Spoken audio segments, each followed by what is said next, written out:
We are here this morning as the members of County Assembly to give a press statement on the follow-up of the Congress that was held on 3rd of May at KICC, and following the Congress held on 3rd of May at KICC, where the members of County Assemblies drawn from the 47 County Assemblies anonymously deliberated and passed the following resolutions. 1. That there be established a World Development Fund being fully anchored in the law at 40% of the county development budget, and also there be established a county affirmative action fund for the nominated members of County Assembly. And number 3, that county assemblies in Kenya be granted the financial autonomy to aid in effective execution of their legislative mandate. And number 4, remuneration and benefit of the members of county assemblies be reviewed considering the percentages in place at the national parliament and in full realization of the spirit of equity. Number 5, SRCB and is hereby compelled to reinstate the plenary allowances being the best practice at national level and legislative assemblies in the world. Number 6, that the Kenya Revenue Authority be compelled to revoke, revert, and revert the 30% tax levied on the members' car reimbursement, noting that the fund is an automatic privilege and a facilitative fund for the honorable members, assuming office and not benefit as it has been misconstrued by the authority as demonstrated in the advisory to the clerks of the county assemblies, referenced dated 9th November 2022. Number 7, that the above stated resolution being 1 to 6 are considered within the next 14 days of their adoption. It's hereby further resolved that all the 47 county assemblies shall adjourn indefinitely on the first official assembly sitting at the expiry of the 14 days. Number 8, Assembly resolves that the steering committee to spearhead the establishment of the County Assembly Association structure and registration to address the welfare of members. Resolution number 9, Assemblies to resolve that Number 9, that this General Assembly hereby resolves to suspend all County Assembly subscription to County Assemblies Forum with immediate effect until such a time when CAF is well constituted and having the right representation of members of the County Assembly being the key stakeholders. Also, it is resolved that the SRC be compelled to restate the mileage allowances to comply with the AR rates as it's a standard procedure. It is hereby resolved that the security of honorable members be considered and allocated at least one armed police officer to guarantee the safety of honorable members of the County Assembly. It's also resolved that pension scheme be established for the members of County Assembly for any term served. And lastly, the County Assembly Service Board be compelled to increase the allocation of the Oversight Management Fund at the ward level.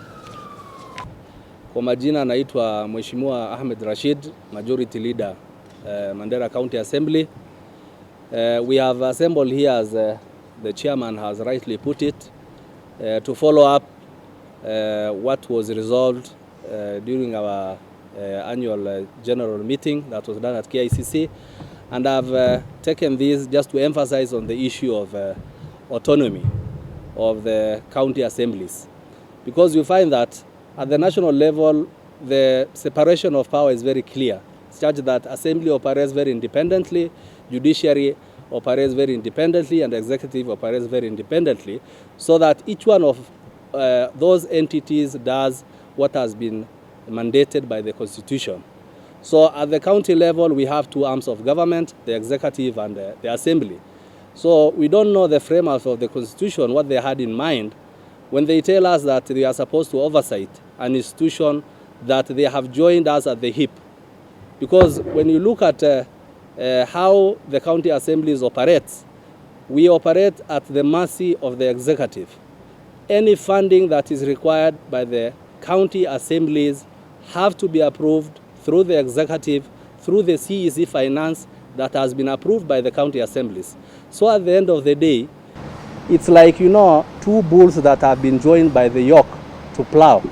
And you want the two bulls that have been joined by the yoke to operate independently.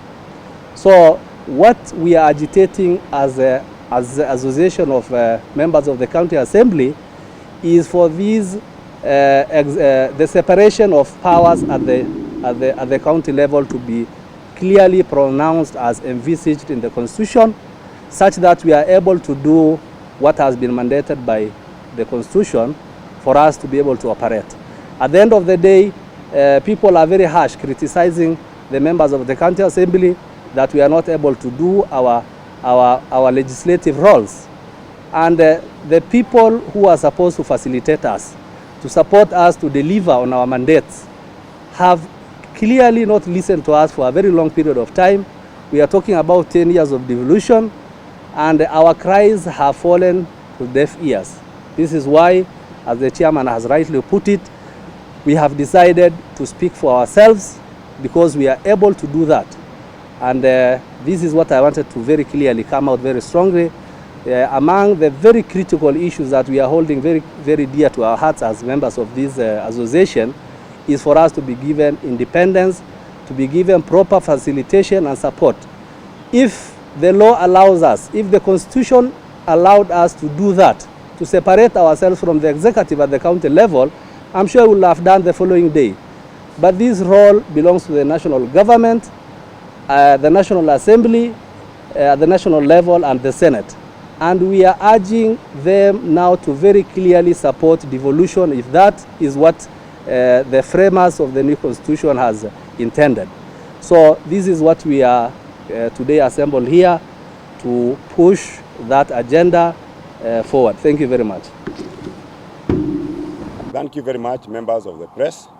Kama vile chairman wetu amesoma, tumesoma resolutions ambazo tulipitisha kwa mkutano ambao tulikuwa nao. Tumejaribu kuhakikisha ya kwamba mambo yametekelezwa, lakini mambo hayasongi. Na ndiposa hivi leo tumeona ni muhali na ni muhimu kufuatana na kauli ambayo ilisemwa na wana MCAs. Tumeonelea ya kwamba assemblies zifunge mpaka wakati ambapo matakwa ya MCAs yatafuatwa. Sasa tunaona ya kwamba MCAs wamekuwa wakichukuliwa kimzaha. Na ndiposa tumeona ya kwamba kama hatutafanya kama tulivyoagizwa sisi kama wanakamati, basi mambo hayasongi. Na kwa hivyo sisi kama wa MCAs tumesema ya kwamba lazima tusikizwe. Lazima tusikizwe. Sisi ndio tunatumika, sisi ndio tuko pale mashinani, sisi ndio tunatumika kupitisha bajeti, sisi ndio tunavet watu, alafu tunafanywa kama ya kwamba si watu. Na kwa hiyo tunasema ya kwamba bunge za plenary zifungwe mpaka wakati ambapo wale wanaohusika watasikizana na MCAs na ili mambo haya ambayo tumesema yatekelezwe. I think the message is very clear that this is not about us. It is not about the members of county assemblies. It's about devolution. And if you don't properly facilitate devolution, then what you'll find is that devolution fails. If you decide to give members of county assemblies no facilitation to run their wards, then devolution will fail. Take a situation like me, I come from Kileleshwa, I represent the people of Kileleshwa. If today you pay me rent of 18,000 per month, which building are you going to rent in Kileleshwa for 18,000, where there is no single government land for hosting government offices? you see. So we are trying to rethink on how to properly facilitate education. Salary and remuneration of members is just one aspect of the whole thing. On the issue or the question about, the strongholds of the president of the country, resisting this, it is not true. The members sitting both sides of me here are members of Kenya Kwanza. In fact, we have had more problems with people in Kisumu, members in Kisumu and Siaya, than anywhere else. I don't think that tumekuwa na shida ya parties in this forum. Tumekuwa na shida kwamba kuna wengine hawakuwa wanaelewa kwamba tunafanya nini, lakini mpaka sasa hivi wameelewa na tayari wamejumuika na sisi na wamebody train. CAF imekuwa club. The membership of CAF ni kwamba 1 is the County Assemblies, 2 is the speakers, 3 is the clerks and the MCAs. We can exist and CAF still exists because CAF can be an umbrella body for all these other forums which want to represent themselves. But this is an MCA only forum. MCAs for MCAs. And the CAF constitution is very clear, is that no single MCA can rise to be the leader of CAF. The constitution is very clear on that. So how do we expect them to address our issues? When CAF was formed, the MCA's salary was around 200,000. It has been reducing, but funnily, the speaker's salaries have been increasing from 200 to now more than 500,000, you see? So, and we don't think that MCAs have been taken properly, seriously, to facilitate the process and to facilitate the operations of the various wards. We think that even at some point, we'll have to look for ways of having a county assemblies commission so that they draw and get experiences on how to, to review the salaries. Take a situation where I am going to oversight a clerk who is earning 450,000 and your basic salary is 86. How are you going to oversight a director, a deputy director who is earning more than you? You see, you are sabotaging devolution.